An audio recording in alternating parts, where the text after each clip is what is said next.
그래서 오늘은 다른 섹터보다 제약 바이오주에 있어서 이제 대박주 공식, 제약 바이오주에 있어서는 보통 20배, 30배, 50배, 100배 대박 나는 회사들이 어떤 패턴으로 대박이 나나 그건데 결론부터 가죠. 여러분들 결론부터. 제약 바이오주 있어가지고 대박주 공식은 주로 FM이 이거예요. 보통 보면 이제 우회 상장 인수, 우회 상장 인수는 주로 어떤 기업들을 우회 상장 인수하겠어요? 바이오회사가 지금은 그래도 특례가 많이 생겼죠. 요즘은 작년에도 그러고 근래에 보면 재작년도 보면 제약 바이오주 중에 신규 상장주 중에 재무제표만 보면 정말 얼토당토하는 회사들 많이 있죠. 막 보면 자산은 뭐 90억이 찍혀 있고 부채는 130억이 찍혀 있고 적자는 마이너스 75억이 찍혀 있는데 신규 상장주고 신규 상장됐더니 막 시가총액이 막 6천억, 7천억, 막 8천억 하고 이런 경우가 아주 많죠.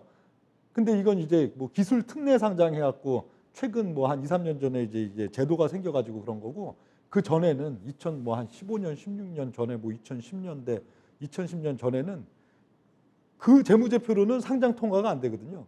지금 요즘에 상장 통과되는 제약 바이오주 중에 거의 한 7, 80%, 70% 이상은 옛날 기준으로는 상장을 못 해요. 심지어 그 SK 바이오팜 같은 종목도 옛날 기준으로는 그게 기존 기준으로는 상장을 못 한다고요. 기술 특례 뭐 제약 바이오나 뭐 이런 또 어디야 뭐 전기차, 2차 전지, 수소차 이런 데 뭐 기술 특례 기업 해 가지고 자본 잠식이든 적자 누적 상태든 그게 특례 상장이 돼 있는데 옛날엔 그게 안 되니까. 근데 제약 바이오 회사들이 아무리 그 쏠쏠한 모멘텀이 있고 앞으로 그 기업이 이제 상당히 또 신약 파이프라인 아무리 그 값어치가 또 있는 회사라고 해도 재무제표가 그렇게 좋을 리가 없잖아요. 상장되기 전에. 그러니까 전에는 주로 우회 상장을 했죠. 우회 상장. 그러니까 기존 뭐 제조업, 뭐 IT 회사든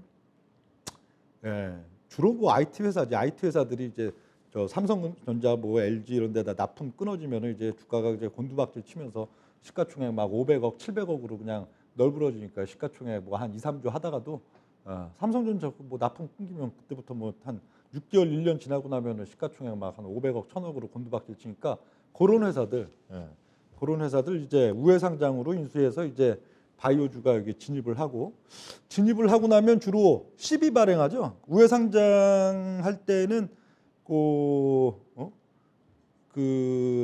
기존 저 회사랑 이제 합병해 갖고 저거 할 때는 초기 자본을 많이 안 실어요. 예를 들어 그게 우회 상장할 때 그 기업이 시가총액 뭐 1000억이다 그러면은 한 150억, 200억 이렇게 조금 실으면은 그 지분율 뭐 한 15% 정도 되겠죠. 15%뭐 이 정도 나온 것 같고 15% 갖고 기업을 키우기는 굉장히 어렵잖아요. 굉장히 어렵다 보니까 이제 CB를 발행한 거예요. CB는 이제 그 인수 주체, 그리고 이제 그 우회 상장에서 그 기업을 인수한 그쪽에서 CB를 본인 명의, 자기 이제 법인 명의, 자회사 아니면 저 홀딩스 명의 뭐 등등 해가지고 또 계열사 등등 해갖고 CB를 이제 뭐 70억, 150억, 200억, 70억, 150억 이러고 이제 발행하다 보면은 그게 뭐 많이 투입도 안 해요. 그 뭐 한 1000억 원 기준으로 봤을 땐 한 200억 정도 그렇게 이제 발행해 놓으면은 실질적으로 CB가 이제 주식으로 이제 넘어올 때 추후에 이제 전환사채 권한 이제 주식으로 이제 바꿔주세요 했을 때 실질 지분율이 뭐 한 25% 정도 될 거를 리픽싱이라는 게 있죠. 이게 이제 이번에 국회에서 법안이 통과돼 갖고 앞으로 벌써 7월 1일부터였으니까 지금 7월 달이니까 그렇게 했는데 이제 리픽싱을 못 하게 됐는데 예전에는 어떻게 해요? 12 발행해 놓고 주가가 10,000원이었는데 10,000원에 12의 전환가가 있었는데 주가가 계속 빠지면 자연스럽게 빠질 수도 있지만 인위적으로 누를 때도 있죠. 주가를 오히려 한 7,000원으로 5,000원으로 3,000원으로 2,000원으로 막 이런 식으로 주가를 눌러놓으면 어떻게 돼요?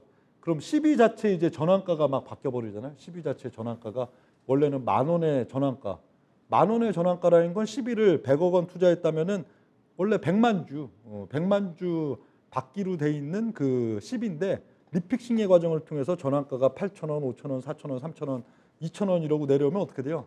2,000원까지 리픽싱이 돼 버리면은 그렇죠. 원래는 그 100억 원 투자해 갖고 100만 주 받을 거를 2,000원으로 12 전환가가 바뀌어 버리니까 100억 원 투자한 걸로 500만 주 받잖아요. 500만 주 받으면 이제 지분율이 어떻게 돼요?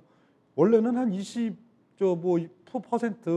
요래야 될 지분율이 대주주 지분율이 막 50%, 60% 이렇게도 막 올라 버리니까 그럼 어떻게 해요? 진짜로 이제 그 기업을 경영권뿐만 아니고 경영권도 안정적이면서 지분율도 충분히 이제 만들게 되는 그런 과정들이 되는데 여러분은 이제 어떻게 해요? 리픽싱이 갖고 이제 발행한 CB들도 이제 주식 전환 하나씩 이제 또 낮은 가격에서 또 전환 다 시켜놓고 이제 그러면은 보통 뭐예요?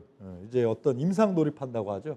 우리가 이제 표적 항암제 관련 굉장히 학회에서도 대단히 인정받고 또 국제적으로도 가능성을 굉장히 높게 사는 그리고 추후에 시장 규모 1, 2, 3, 4을 이제 다 통과하고 FDA 승인까지 받으면은 거의 한 100조 시장 규모에서 뭐 20%를 이제 차지할 수 있는 이런 신약에 대해서 이제 임상 돌입한다 뭐 등등 해가지고 이제 주가를 부양하는 단계가 나오죠. 그럼 100조 시장에 20%, 20조면 야 한 해에 저 매출이 한 2조, 3조 나올 수 있다고 2조, 3조 나오면은 밸류에이션적으로 어떻게 돼요? 제약바이오는 2조, 3조 매출이 나오면은 거의 순이익이 1조, 2조라는 얘기니까 야 이거는 시가총액 10조, 20조가 아니고 30조, 40조도 넘을 수 있겠는데 우선 이제 주가 막 이제 급등할 거 아니에요? 그럼 주가 상당수 이제 목표한 만큼 또 급등하고 저거 하면은 유무상증자를 하는 경우도 굉장히 많고요. 그럼 한 30%, 25%만 유무상증자 하더라도 무상증자 100%에 유상증자 한 25%, 30%만 해도 원래는 뭐 시가총액 저렇게 한 1,000억, 1,500억, 2,000억, 3,000억뿐이 안 되던 기업 주가 부양 후에 그거 하면 거의 한 5,000억에서 7,000억 내지는 1조 이런 금액들을 이제 회사가 이제 유증을 통해서 이제 그걸 확보하게 되면 어떻게 돼요? 그때부터 뭐 임상 막 해도 되죠. 임상 막 5개, 7개를 이제 동시에 막 진행하다 보면은 그 기업은 이제 또 가능성과 이런 또 대중들의 기대감, 또 신약이 이제 성공할 거에 대한 기대감 등등 해갖고 진짜로 시가총액을 3조, 4조, 5조, 7조, 10조 수준을 유지하게 되는 그런 단계가 되는 경우도 많고요. 혹은 또 기술 이전 나오는 경우도 많죠.